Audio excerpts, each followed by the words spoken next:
L'innovation en région, c'est plus qu'un podcast, c'est un plaidoyer pour la transformation de nos territoires. Dans ce nouvel épisode, Jean de la Chapelle, directeur adjoint des fonctions support opérationnel chez Colas Rail, nous accueille dans ses locaux pour nous parler engagement éco-responsable et digitalisation. Comment se manifestent les engagements éthiques de Colas Rail? Quelles solutions digitales le groupe met-il en place pour développer sa stratégie RSE? Ou encore, en quoi l'humain est au cœur des solutions? Jean nous apporte des éléments de réponse pour mieux comprendre la transformation de Colas Rail. L'innovation en région, un podcast proposé par Schneider Electric. Bonjour Jean.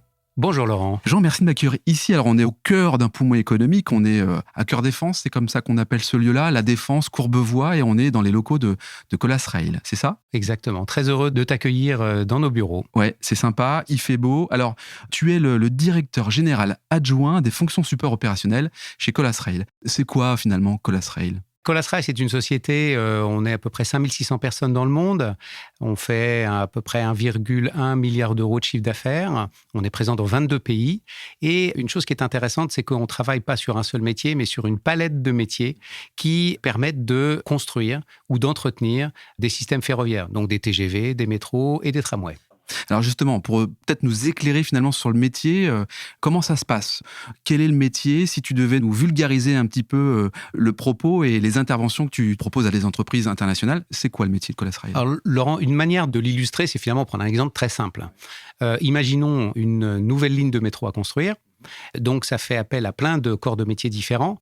Donc, on peut facilement imaginer qu'il y a toute une partie de génie civil, donc construire des ponts, des tunnels, des stations. Ça, c'est pas du tout notre métier. On va le laisser à du Bouygues et d'autres sociétés.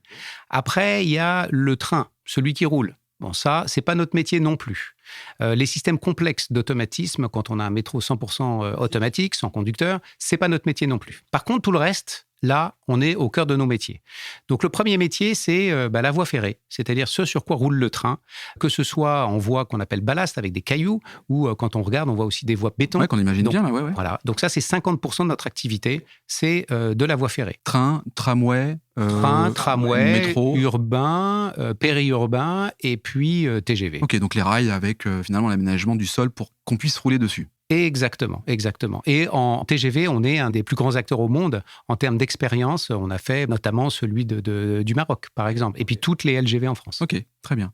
Ça, c'est une partie de l'activité. Il y en a une deuxième partie de l'activité? Oui, alors la deuxième partie d'activité qui représente à peu près 25%, c'est ce qu'on appelle l'électrification. Donc, on imagine aisément, et là, je vais prendre forcément l'exemple d'un train qui fonctionne à partir d'énergie électrique. Donc, on va recevoir de l'alimentation de l'ERDF ou l'EDF local. Donc, ça peut être du 22 000 volts, par exemple. Mais un train ne va pas fonctionner en 22 000 volts. Il peut fonctionner, un tramway, par exemple, va fonctionner en 750 volts continu. Donc, il faut transformer finalement cette énergie. Exactement. Donc là, c'est le métier des sous-stations énergie et dans lequel il y a à la fois une partie d'énergie et une partie de ce qu'on appelle les systèmes de supervision, les SCADA, qui sont très importants pour le fonctionnement de l'ensemble de ces sous-systèmes. Et puis le troisième volet dans l'électrification, c'est la caténaire. Donc ce sont ces fils que l'on voit qui permettent au train de récupérer l'énergie et de rouler. Et bien sûr. Voilà. Donc ça, c'est vraiment nos métiers forts. Présents partout dans le monde. Présents partout dans le monde. Par pure curiosité, quel est ton parcours finalement pour arriver sur ce type de métier ? Comment on y arrive à cela? J'ai commencé par faire une école d'ingénieur. En fait, ça a été une opportunité. J'ai utilisé ce principe des VIE aujourd'hui, où j'ai commencé à construire un métro automatique à Chicago, aux États-Unis. Dans la foulée, j'ai eu une autre opportunité à Taïwan. Et donc, j'ai passé 7 ans de ma carrière, au début, sur des projets en exécution de construction de métro. Les voyages forment la jeunesse, paraît-il. Voilà, et puis surtout découvrir le monde, c'était absolument extraordinaire. Ouais. Et puis, exporter en même temps la technologie française. Et complètement. Ah oui, on peut parler d'exporter la technologie française. Là, c'est l'un des enjeux, finalement, aussi de Colas Rail, d'exporter la technologie française. On est reconnu pour ça? Absolument, absolument. C'est très important et on le voit d'ailleurs. Je trouve que les Français, on est un peu moins bons d'ailleurs que les Allemands de ce point de vue-là. Les Allemands, sur la technologie, sur la technologie, pour vendre par exemple un TGV, les Allemands vont faire l'équipe d'Allemagne pour vendre son TGV. Construire l'équipe de France qui va construire un TGV quelque part, c'est souvent un petit peu plus compliqué. Alors voilà, c'est les particularités de la France avec des alliances qui ne sont pas toujours naturelles dans certains pays du monde, mais on tente à le faire le plus possible. Quels sont les enjeux pour une entreprise comme la tienne ? Les enjeux de décarbonation, des enjeux de développement à l'international, c'est des enjeux d'amélioration continue auprès de pays qui n'ont peut-être pas le même niveau d'exigence parce que le niveau de vie n'est pas le même. Enfin, quels sont les enjeux d'une entreprise comme la tienne ? Alors d'abord, on a des enjeux qui sont très liés à nos valeurs. Oui. Dans nos valeurs, on a des éléments ou des valeurs, ou je dirais nos lignes directrices. La première, c'est tout ce qui est éthique et qui va nous guider aussi par rapport à ce que tu évoques en termes de prospection. Va-t-on dans n'importe quel pays ou au contraire, est-on sélectif ? L'éthique étant pour nous, au sein du groupe Bouygues dont on est membre, un élément fondamental, on préférera ne pas aller dans certains pays. Donc on est très sélectif de ce point de vue-là. Le deuxième volet, il va être beaucoup plus sur la valeur ajoutée que l'on peut apporter à nos clients. Donc il y a des pays effectivement qui sont matures, des pays qui sont moins matures. Comme je disais, on est présent dans 22 pays. L'Angleterre, on va avoir un rôle très fort en tant qu'acteur local. Et puis, il y a des pays, et récemment, on vient de remporter, il y a 2 mois, un marché pour une nouvelle ligne de métro aux Philippines, dans la ville de Manille, avec nos partenaires japonais. Et là, on n'avait jamais travaillé aux Philippines. Donc, l'autre caractéristique de Colas Rail, c'est une caractéristique d'entrepreneur. On est une entreprise d'entrepreneurs et l'enjeu autour de Colas Rail maintenant, c'est comment monter dans la chaîne de valeur pour pouvoir proposer des solutions clés en main et de se positionner non pas, parce que je ne l'ai pas encore dit, mais dans nos métiers, nos 13 métiers, il y a à la fois ces métiers que l'on peut faire indépendamment les uns les autres ou au contraire, être un ensemblier, un systémier, un intégrateur qui va proposer ce système global à son client. Et c'est ce que l'on va faire aux Philippines. Donc, c'est un contrat de 700 millions d'euros. Donc, on voit bien qu'on a une cartographie d'activités qui peut être de quelques dizaines de milliers d'euros sur un chantier à plusieurs centaines de millions d'euros qui vont s'exécuter sur plusieurs années. Donc, cet enjeu de maîtrise de nos projets est fondamental. Esprit d'entrepreneur, mais en même temps, une exigence très, très forte sur la qualité de l'exécution. Écoute, très clair, Jean, dans cette montée de la chaîne de valeur, tu nous as évoqué 2 métiers. Est-ce qu'il y en a un autre sur lequel, effectivement, Colas Rail s'appuie avec des partenaires, parce qu'on voit bien là, finalement, l'importance d'avoir des partenaires autour de soi pour remporter les marchés. Est-ce qu'il y a un 3e métier ? Oui, alors effectivement, je ne l'ai pas évoqué encore. C'est tout ce qui concerne des systèmes plus intelligents, des systèmes qui vont faire appel à des développements à la fois avec un mix de systèmes qu'on appelle hard ou soft, donc avec beaucoup de logiciels. Et là, c'est tous les systèmes de télécommunication, les systèmes qu'on appelle les SCADA, donc j'en ai évoqué un tout petit peu, mais c'est les SCADA, les postes de commande centralisés. Et là, je peux prendre un exemple, c'est dans ce que j'illustrais comme étant l'exemple d'un métro automatique. Le poste de commande centralisé, il va recevoir des images télécom dans ce poste de commande centralisé, affichées sur des écrans, il va pouvoir sélectionner des caméras, et puis il va pouvoir aussi diffuser des messages dans ces stations. Et là, on a des solutions qu'on propose, et on conçoit bien que tout ça, c'est finalement des systèmes qui sont de plus en plus intégrés les uns avec les autres, avec la possibilité d'envoyer des ordres pour dire à un ascenseur ou à un escalier mécanique de monter ou de descendre. Et inversement, ces équipements, quand ils sont en panne, vont envoyer des informations au poste de commande centralisé pour pouvoir détacher des équipes qui vont s'occuper de cette maintenance. Donc là, ça fait partie de ces métiers dans lesquels la montée en la chaîne de valeur est importante pour Colas Rail. Très pointu, avec beaucoup de valeurs. Jean, tu m'as parlé tout à l'heure d'éthique. Et quand je regarde sur le site internet, je vois 3 valeurs fondamentales du groupe. Partage, respect et audace. Évidemment, ça concerne les femmes et les hommes de cette entreprise. Comment porte-t-il cette fierté d'appartenance à un groupe comme Colas Rail dans le monde ? Alors, c'est un très bon point. Ces 3 valeurs-là sont celles qui ont été identifiées au niveau du groupe Colas. On se les est appropriées et on a fait un énorme travail sur la marque employeur pour essayer de mieux identifier quel est notre ADN, non pas ce que l'on voudrait qu'elle soit, mais quelle est-elle aujourd'hui. Ouais, ok. Et le travail qui a été fait, c'est donc à partir de ces valeurs-là, de travailler sur la dynamique RSE de l'entreprise, sur 3 volets fondamentaux qui sont 1, tout ce qui est lié à l'environnement au sens large. Le deuxième, et c'est ce dont j'ai fait référence tout à l'heure, c'est la dimension sociétale et avec cette dimension d'éthique, mais pas que. Et puis la dimension sociale dans l'entreprise, avec notamment la diversité, tout ce qui est lié à la formation, tout ce qui est lié à l'embauche des jeunes et l'intégration dans les équipes. Colas Rail, c'est 1930, son année de création.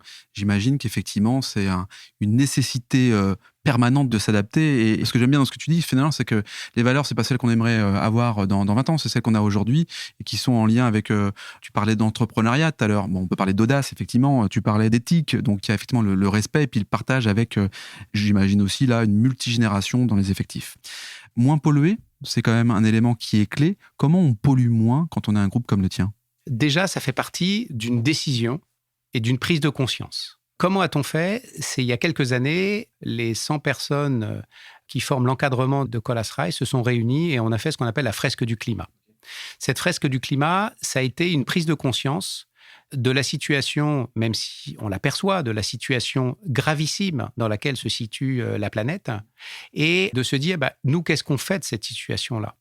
Est-ce qu'on reste sur le bord de la route ou au contraire, est-ce qu'on essaye d'être encore plus actif, proposer des solutions, accepter de la transformation, accepter aussi une certaine forme de contrainte pour pouvoir justement prendre soin de notre planète. La stratégie du colibri. Chacun fait sa part, quoi. C'est exactement ça. Okay. Et donc, ça s'illustre dans différents domaines.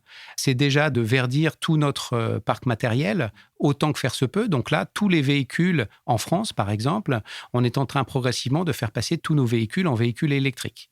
Alors, forcément, c'est pas des solutions, ça se fait pas sans grincement de dents, sans adaptation, comme je l'évoquais tout à l'heure. L'autre aspect qui est important, c'est de se dire, nous, il y a aussi tout ce qu'on va livrer à nos clients. Et là, je peux rentrer un petit peu plus dans la notion de l'empreinte carbone et des enjeux carbone de Colas Rail. Le groupe, et donc Bouygues et Colas, ont fixé un premier objectif, c'est réduire notre empreinte carbone de 30% d'ici 2030. Okay ? Donc, quand on regarde cette photo-là, on constate que 60% minimum de notre empreinte carbone est lié à nos fournisseurs. Donc, comment peut-on faire ? Est-ce qu'on essaie de leur imposer quelque chose ou est-ce qu'on essaie de collaborer ? De les accompagner. Et l'année dernière, il y a 1 an exactement, on a réfléchi à quelle serait la démarche qui pourrait nous permettre de mieux travailler ensemble sur cet enjeu-là. Ce que l'on constate, c'est que généralement, on ne prend pas le temps de s'écouter.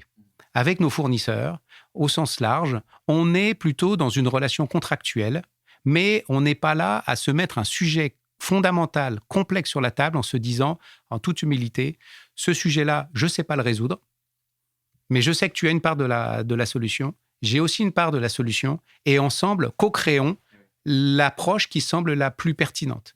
Et c'est comme ça qu'est née une initiative qu'on a appelée Carbon Fighter, Colas Rail, qui s'est traduite par des réunions, dans un premier temps, avec nos fournisseurs stratégiques, pour chercher à se comprendre et pour nous comprendre aussi la maturité de nos fournisseurs clés.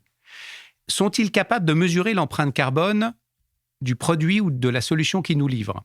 Certains n'avaient jamais eu l'opportunité de le faire. Deuxièmement, est-ce que ces fournisseurs ont également une feuille de route, un objectif de réduction de leur empreinte carbone ?